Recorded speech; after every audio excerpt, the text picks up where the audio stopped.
Assalamualaikum warahmatullahi wabarakatuh. Selamat pagi anak-anak. Alhamdulillah kita masih dipertemukan dalam pembelajaran daring SMK Taruna di aplikasi Taruna Sinau. Untuk pertemuan kali ini kita sudah masuk ke bab 7, yaitu tentang peluang. Sebelum kita bahas tentang peluang, ini kompetensi dasarnya dulu, yaitu 3.25 menganalisis kaidah pencacahan, permutasi dan kombinasi pada masalah kontekstual. 3.26 menentukan peluang kejadian. 4.25 menyajikan penyelesaian masalah kontekstual berkaitan dengan kaidah pencacahan, permutasi dan kombinasi.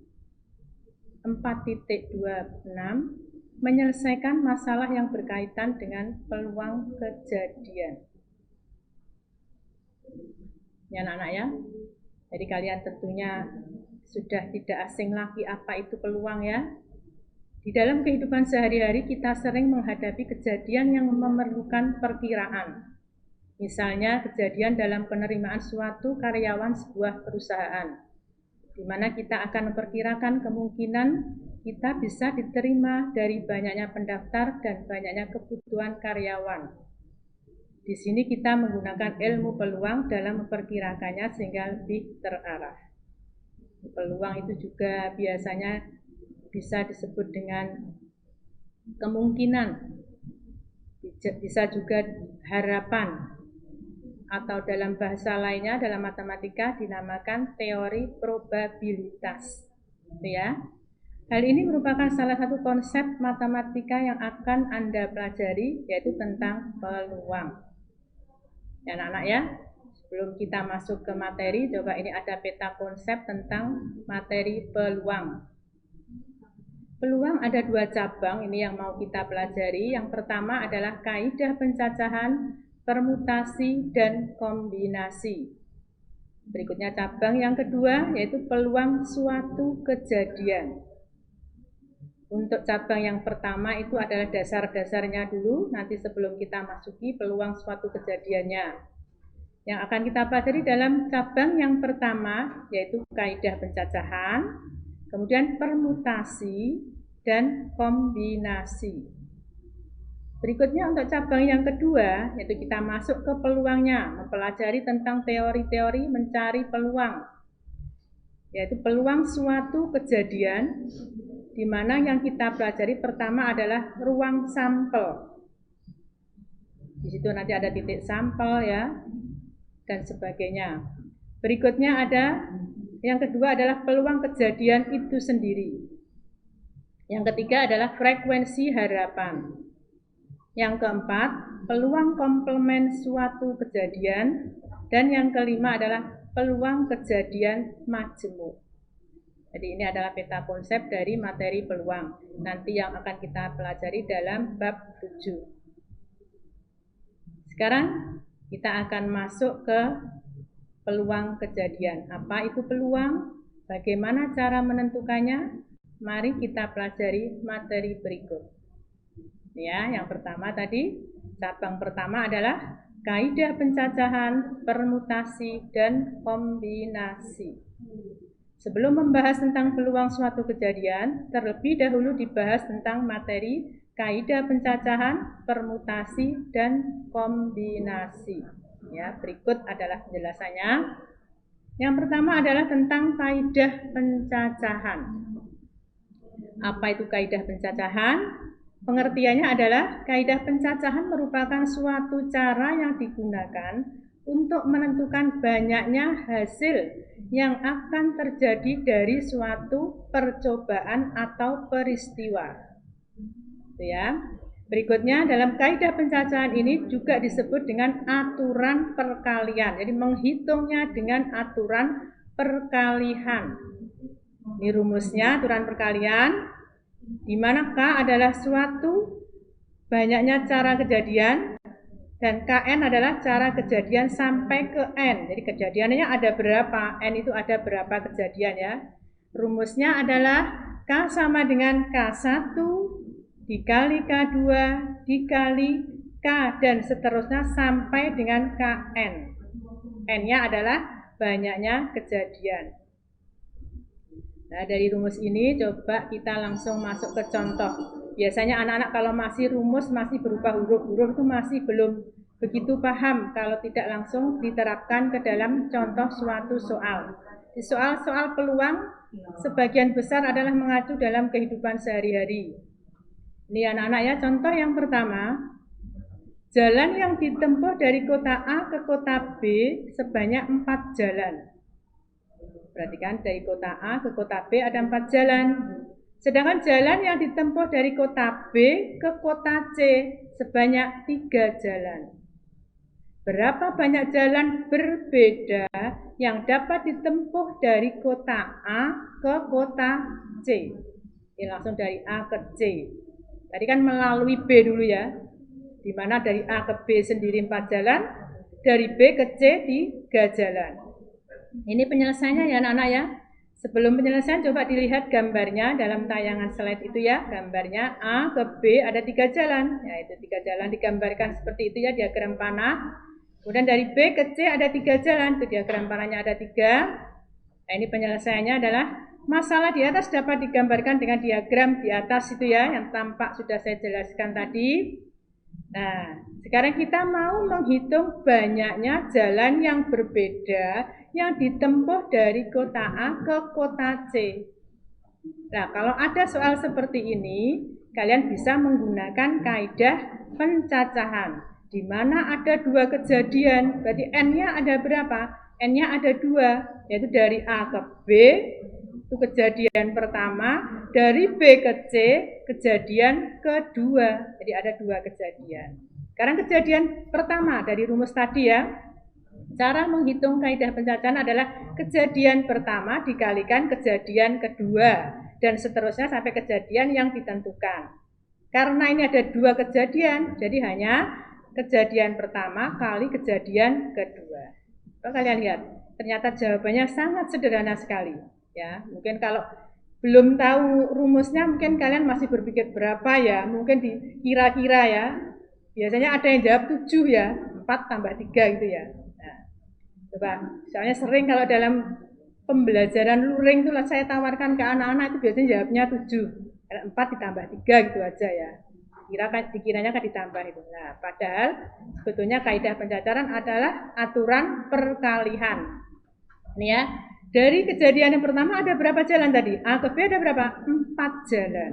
4 ditulis 4 ya. Kali, ingat-ingat ya, kali. Dari B ke C ada berapa jalan? 3 jalan.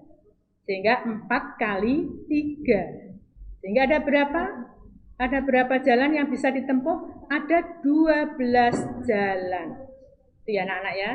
Nah, kiranya sudah paham ya. Ditinggal mengalihkan kejadian pertama kali kejadian kedua.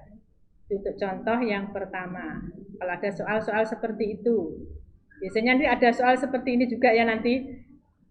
Misalnya Ani mempunyai kemeja sebanyak 5 misalnya. Dan rok sebanyak 2. Ada berapa cara Ani bisa mengkombinasikan kedua pakaiannya tersebut? Ada seperti itu juga ya. Itu contoh yang lain misalnya. Sekarang contoh model yang kedua nih. Nah, ini juga ada kejadian model seperti ini juga memakai kaidah pencacahan. Coba perhatikan, disediakan angka-angka. Ada disediakan angka 3, 4, 5, 6, 7, dan 8. Ya. Berapa banyak bilangan yang dapat dibentuk jika bilangan itu terdiri atas 4 angka dengan, ini ada 2 pertanyaan. Yang A, setiap bilangan tidak memuat angka yang sama. Jadi kalau pada kotak yang pertama, bagian yang pertama sudah ada angka tersebut tidak boleh ditaruh di kotak yang berikutnya. Itu ya. Tuh, perhatikan. Ini penyelesaiannya bagaimana yang A? Ya ini, coba perhatikan keterangannya. Karena setiap bilangan tidak boleh memuat angka yang sama. Angka pertama, kalau 4 angka itu biasanya apa? Kalau satu angka satuan, kalau dua angka puluhan, kalau tiga angka ratusan, kalau empat angka berarti angka itu angka apa? Ribuan. Ya. Di angka pertama adalah angka ribuan. Dapat dipilih dari 6 cara. Kenapa kok 6 cara? Karena ada 6 angka itu tadi ya, disediakan berapa? 3, 4, 5, 6, 7, 8, ada 6 angka ya. Disediakan 6 angka tadi. Jadi ribuannya angka, semua angka itu bisa berpeluang masuk ke kotak yang pertama. Tuh. Kemudian yaitu angka ini ya, yaitu angka 3, 4, 5, 6, 7 dan 8. Dan angka yang kedua, angka ratusan, karena tidak boleh memuat angka yang sama, berarti berkurang 1. Jadi tinggal berapa? 6 cara kali 5 dalam aturan kalian ya. Kemudian 5 cara ya, karena satu angka telah dipilih sebagai angka pertama. Kemudian di angka yang ketiga yang puluhan dapat dipilih berkurang 1 lagi, tinggal 4 cara. Dan angka yang keempat yang satuan dikurangi 1 lagi dengan 3 cara. Coba perhatikan penjelasannya dalam tabel berikut. Nah ini ya, nah, ini nilai tempatnya ribuan, ratusan, puluhan, satuan. Ini banyaknya angka ya, banyaknya angka. Tadi pertama kan ada 6 angka ya, 3, 4, 5, 6, 7, 8. Dimasukkan dalam ribuan. Karena setiap angka tadi nggak boleh memuat yang sama, berarti berkurang 1 masing-masing. Tinggal 5, berkurang 1 lagi tinggal 4, berkurang 1 lagi tinggal 3. Ya anak-anak ya, karena ini soal seperti memakai aturan perkalian, kaidah pencacahan, sehingga semuanya ini angka-angka ini dikalikan. Sehingga 6 kali 5 kali 4 kali 3 hasilnya 360 cara atau terbentuk 360 bilangan. Ya anak-anak ya. Itu yang A. Sekarang yang B. Coba pertanyaannya bagaimana yang B? Nih, setiap bilangan boleh memuat angka yang sama. Jadi dalam setiap kotak, angka-angka itu bisa diulang lagi. Misalnya 3.333 boleh. Di angka 3 itu boleh ngikut di kotak-kotak yang ada, ya. Coba keterangannya bagaimana ini anak-anak? Karena setiap bilangan boleh memuat angka yang sama, masing-masing ada 6 cara untuk menempati yang pertama, ribuan 6 cara. Kemudian yang kedua juga 6 cara lagi. Angka kedua boleh ikut semua. Angka yang ketiga juga boleh ikut semua 6. Angka yang terakhir yang keempat juga 6. Ya, kalau digambarkan ini enggak ada gambarnya di sini ya. Kalau digambarkan ya sama seperti yang tabel 1 2 tapi 6, ribuan, yang ratusan 6, yang puluhan 6, yang satuan juga 6. Kalau dikalikan hasilnya adalah 1296 cara atau terbentuk 1296 bilangan. Ya anak-anak ya, coba kalian pahami lagi ya. Itu untuk soal model kaidah pencacahan. Berikut ini, nah, yang berikutnya adalah tentang faktorial. Di faktorial ini masuk ke dalam bagian dari kaidah pencacahan. Karena faktorial adalah dasar dari nanti kalau kita mau mencari permutasi dan kombinasi. Dan seluruh materi tentang peluang menggunakan notasi faktorial. Ya, makanya ini dipelajari di awal-awal. Perhatikan penulisan faktorial. Faktorial sebenarnya simbolnya adalah seperti tanda seru. Jadi kalau dalam matematika tanda seru itu bacanya adalah faktorial. Ini sering ya anak-anak ya kalau dalam pelajaran luring itu ya. Saya suruh menulis, coba tulis 10 faktorial. Nah, kalau anak yang tidak memperhatikan ya ditulis 10 FAKTORIAL. Sering sekali ya. Sampai jadi guyonan teman-temannya ya. Oh, berarti dia tidak memperhatikan. Ya anak-anak ya. Di simbol faktorial adalah seperti tanda seru. Jadi kalau ada 10 diberi tanda seru, itu kalau dalam matematika dibacanya adalah 10 faktorial. Ya. Ini kalau di sini coba perhatikan penulisan 5 faktorial. Dan 4 faktorial, itu bacanya ya. Yaitu penulisan tersebut merupakan penulisan dengan notasi faktorial. Perhatikan, di dalam matematika itu banyak notasi-notasi. Ini notasi yang digunakan dalam pembahasan materi peluang. Nih coba, faktorial itu yang bagaimana toh ya? Nah ini, adapun nilainya adalah sebagai berikut. Ini sebelum saya ke rumus ya. Coba ini kalau 5 faktorial itu bagaimana? Coba perhatikan, 5 faktorial sama dengan 5 kali 4 kali 3 kali 2 kali 1. Hasilnya berapa? 120. Sekarang kalau 4 faktorial, 4 kali 3 kali 2 kali 1 sama dengan berapa? 24. Dari dua contoh ini kalian sudah bisa mengira, oh faktorial itu yang bagaimana? Ini faktorial itu apa? Jadi perkalian berurut dari angka itu sendiri dikalikan dengan angka-angka berkurang 1 seterusnya sampai ke angka 1. Di terakhir 1. Itu ya notasi faktorial. Jadi kalau ada 8 faktorial berarti apa? 8 kali 7 kali 6 kali 5 kali 4 kali 3 kali 2 kali 1. Disampai dengan ke angka 1. Itu maksud dari faktorial. Ya. Nah, jadi perkalian. Jadi faktorial itu apa tadi? Perkalian berurut. Oh, di sini tidak dicantumkan rumus ya. Di perkalian tentunya tapi sudah bisa ya menganalisis dari dua contoh ini. Jadi perkalian berurut mulai dari angka itu sendiri kemudian dikalikan dikurangi 1 sampai ke angka 1. Kalau dituliskan rumusnya ya seperti ini anak-anak ya. N faktorial sama dengan N kali N-1 kali N-2 dan seterusnya kali 2 kali 1. Itu kalau secara rumus. Dimana kalau ada 1 faktorial sama dengan berapa? 1. Itu sudah definisi ya. Di sini tidak ada ya. Jadi kalau ada N1 faktorial adalah 1, 0 faktorial juga 1. Itu ya. Jadi 1 faktorial sama dengan 1, 0 faktorial juga 1. Nah ini contoh-contohnya. Nih, tentukan nilai-nilai berikut. Yang A adalah 2 faktorial kali 3 faktorial.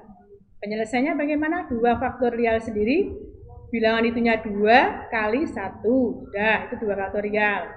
Kali 3 faktorial, 3 kali 2 kali 1. Yang ada di dalam kurung itu ya. Sehingga ketemu 2 kali 1, 2, 3 kali 2 kali 1, 6, hasilnya 12. Yang B adalah 10 faktorial dibagi 6 faktorial. Nah ini bagaimana? Ini biasanya anak-anak ya boleh menghitung, tapi kalau jumlahnya besar itu ya terlalu panjang nanti ya caranya, dan terlalu banyak menghitungnya. Jadi ini ada cara ringkas ya, 10 faktorial dibagi 6 faktorial kalau pembagian.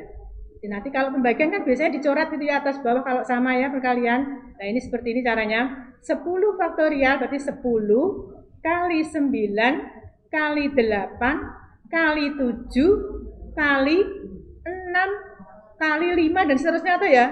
Padahal di bawahnya ada 6 faktorial. Di mana 6 faktorial adalah 6 kali 5 kali 4 dan seterusnya sampai 1. Itu kan bisa dicoret. 6 ya. 6 ke bawah bisa dicoret, 6 ya, yang bawah 6 juga bisa dicoret. Nah itu disingkat saja. Kalau ada di bawahnya angka, berarti yang atas hanya sampai ke angka yang di bawah. Seperti ini ya misalnya ya. Gimana tuh Bu maksudnya? Seperti ini. 10 faktorial dibagi 6 faktorial. Berarti 10 kali 9 kali 8 kali 7 berhenti di 6 faktorial. Berhenti di pembaginya di bawah. Itu ya maksudnya itu. Dibagi, bawahnya berapa? 6 faktorial. Nah, itu 6 faktorial dibagi 6 faktorial kan hilang toh? Nah, jadi kalian hanya menghitung 10 kali 9 kali 8 kali 7 saja. Hasilnya berapa? 5040. Ya, berikutnya contoh yang kedua. Yaitu nyatakan bentuk perkalian berikut dengan notasi faktorial. Jadi kebalikan dari contoh yang pertama. Kalau pertama itu dari notasi faktorial diuraikan berapa hasilnya. Kalau contoh yang kedua ini dari suatu bilangan, perkalian bilangan dijadikan notasi faktorial. Ini yang A ya. Yang A adalah 13 kali 12. Kita perhatikan penyelesaiannya ya. 13 kali 12. Otomatis yang di atas adalah 13 faktorial karena bilangan tertinggi dari notasinya adalah angka 13. Jadi 13 kali 12 kali 11 dan seterusnya sampai dengan kali 2 kali 1. Kemudian yang pertama, kemudian yang bawahnya, karena itu kali 12, berarti nanti kan harusnya yang 13 sama 12 itu masih tetap, selanjutnya bisa dicoret. Nah, selanjutnya itu angka pertamanya angka berapa setelah 12? Yaitu angka 11. Itu kan ya, 13 kali 12 kali 11 kali 10 dan seterusnya sampai 2 kali 1 ya. Yang bawahnya, agar yang atas tetap 13 kali 12, maka harus dicoret yang setelahnya. Setelahnya adalah angka 11. Jadi 11 kali 10 kali 9 kali 8 dan seterusnya sampai kali 2 kali 1. Dari uraian bilangan seperti ini bisa disimpulkan yang atas adalah 13 faktorial, yang bawah pembaginya adalah 11 faktorial. Itu ya anak-anak ya. Kemudian yang bawah. Sekarang yang bawah coba 3 kali 5. Otomatis nanti 3 ya, kita tulis 3 faktorial. 3 ya. 3 dulu. 3 kali 2 kali 1 kita tulis. Kali 5, coba kita tulis kali 5 karena ini enggak urut ya. Kalau tadi kan 13 sama 12, ini kan enggak urut. Kalau urut kan 3 kali 4. Sedangkan ini enggak urut, berarti kita sendiri-sendirikan. Berarti yang atas kali 5. Coba kita tulis 5 faktorialnya ya. 5 kali 4 kali 3 kali 2 kali 1. Kita kurung. Nah, agar di bawah ini bisa mencoret ke yang atas, mana yang harus dihilangkan. Itu ya. Ternyata yang dihilangkan adalah untuk 3 faktorial, yang dihilangkan adalah 3 kali 1. Ya, 2 kali 1 ya, maaf, 2 kali 1. Itu yang bawah, nanti bisa dicoret dengan atas 2 kali 1.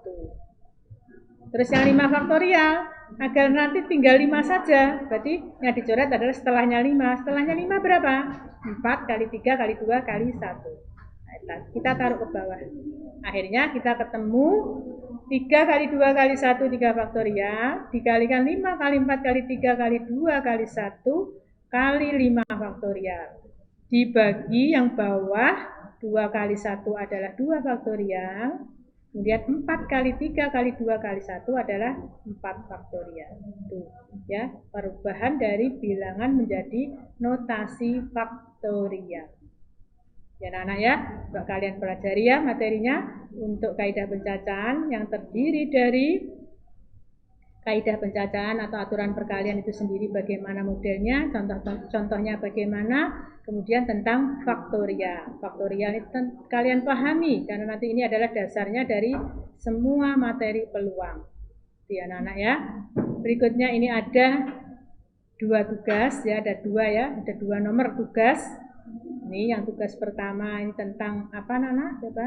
Yang tugas pertama adalah tentang kaidah pencacahan, yang tugas kedua adalah tentang faktorial. Coba kalian kerjakan. Soalnya biasanya anak-anak yang nilai UTS, nilai UAS-nya bagus itu biasanya sering mengerjakan tugas. Dari sini bisa kelihatan ya. Dah itu saja, sekian saya sampaikan materi ini. Assalamualaikum warahmatullahi wabarakatuh.